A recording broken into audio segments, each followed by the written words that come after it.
Let's take a look at the 2015 NCEA 2 exam. Question, it's actually 1C, I've got C there. Question 1C part 2. And it says, a friend also bought a house, and the question it's referring to is this one up here. And it was asking for the value of the house at the start of 1999. I keep thinking 20 something. And the price, by the way, I'll write it in here, it was 218,000, was it 108.43, and that was the price of the house. Friend also bought a house at the start of 1919 that cost $200,000. Its market value has been steadily increasing, but at a slightly higher rate of 3.5. So this house here has been rising at a rate of 3% per annum. This house started at a higher price. This house started at a lower price, but it's been increasing in price at a slightly higher rate of 3.5%. And the question is, its value at blah, blah, blah is given by the function blah, blah, blah. If the two houses continue rising in value at the original rates, in which year will the two houses be worth the same amount? So, well, let's just take a look and see how we do that. So we've got the original house, and it was, so we've got, let's just have a look here. So we've got, the house was, let's see, right, so we want the house to be the same. Okay, so I'm looking at the equation here. So we've got 1, which is y, and I'm going to use p, by the way, I hate y. P is equal to, in this case, the initial house value now, we're going to use at $218,108. And I'll just leave it, I won't do the cents, that it doesn't make any sense to use the cents, times, and I'll use the original rate, which was 1.03, and it was going over a certain number of years. We're not quite sure how long that will be, but we'll just go to the power of t. And the other house was p is equal to, in this case, it was $200,000, a slightly different rate, 0.35, there it is, to the power of t. And what we're wanting to find out is the year in which these two will be the same price. This price here will be the same. They'll be the same value. So all we have to do is, if p equals that and p equals this, then this must equal this. In other words, when would this be equal to that? So let's rewrite it like that. I like that idea. Here we go. So it's got 218, 108 to the power, times 1.03 to the power of t is equal to 200,000. That's enough serious. 1.035 to the power of t. Okay, so, well, the first thing I'm going to do is I'm going to, I think we can just divide. Yeah, I'm just looking at the best way of doing that. But I think we can just divide both of them. We can just divide them by each other. Or I can just go, right, let's divide this by 200,000. And let's divide, is that 200? 200, one more. Divide this by 200,000, there we are. So that now crosses itself out, and we're left with this divided by this. And I'm going to calculate that. Yes, I am. That's probably easiest. So I've got 218 and change. 218,108 divided by 200,000. That 200,000 is 1.09054. So 1.09054. I'm going to keep all of that in there, yeah? Times 1.03 to the power of t. We don't need all those brackets, by the way. I just got excited.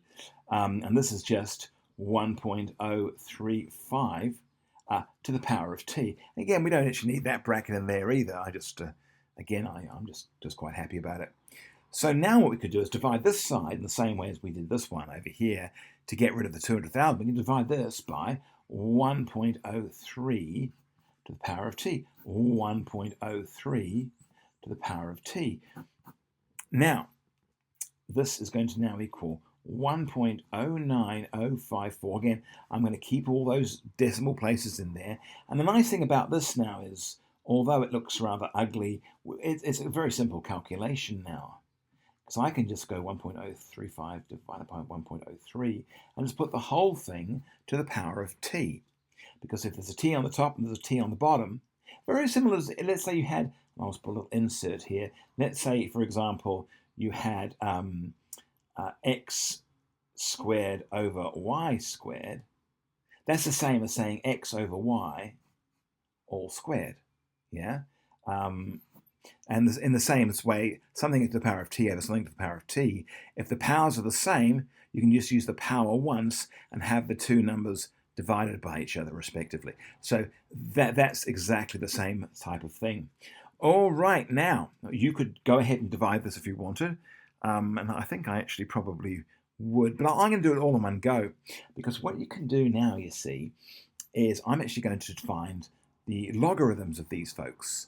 So I'm going to find the logarithm of this side, the logarithm of this side, so I'm going to say log of 1.09054 is equal to the log of 1.035 over 1.03 all to the power of t. Now, because the thing of the logarithm we're trying to find has got an exponential, it's got a power, it's got an indice or index, we can make the index the coefficient of the logarithm. We can put that t there, cross it out over here, and now we can go ahead and find this. I'm going to rewrite that just for the fun of it. 1.09054 is equal to t log this thing here. And at this point, I'm actually going to divide that out. It's going to be 1.035 divided by 1.03. It's going to be a bit messy. It is messy.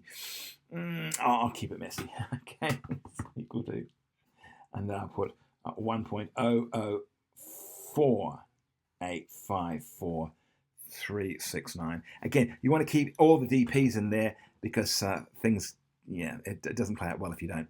All right, so I'm going to I want t on its own, so I'm going to divide both sides by this messy thing here, which is 1.004. I mean, in a way, I'm kind of regretting that I didn't keep the thing as fractions, but I didn't, so we'll just have to live with that. So divide this also by, I'm dividing, what am I doing?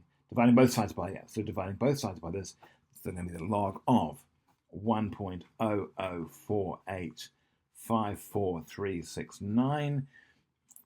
This and this comes to 0. We're left with t, and t is equal to. So now, let's see what we end up with. So I'm going to say we've got the log of, in fact, I'm going to put this in brackets this time, log of 1.09054, all divided by the log of that other rather messy thing. I'm going to put answer here. Answer, there it is. Oops, you can't see that, sorry.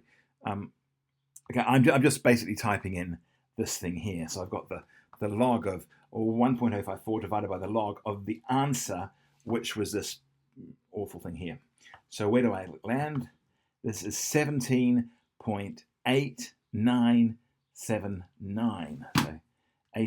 So 17.8979. We'll go with 79. We don't need any more than that, because really what it's actually asking, and I would actually, I would, if you're going to have that, you can just leave it like that, because the actual t itself is not the answer. That's not what we're wanting. What you're wanting is how many years is it going to be. So this is really 18 years. So let's have a look at when this was. So the question says, it says, in which year will the two house rates be the same? So 1999, and what we're going to do is we're going to advance that, 17 and a bit years, yeah? It's going to be in that year, sometime in that year. So it's not the end of the year, it's that year. So we've got 1999, here it is. And what we're going to do is we're going to say, well, let's let's add 17 to that. Won't be 18 because it's sometime in that year. 18 would be at the start of the next year. It's going to be in that year. So it's going to be 1999. So the year would be 1999 plus 17 of some sort. It might be near the end of the year, it might be in the middle of the year, and by the way, 0.89 is going to be towards the end of the year, but it's going to be in that year. And of course, this plus this makes 2016. So the year would be sometime in the year 2016. Maybe toward the end, but it's going to be in that year. And that's how I would calculate that.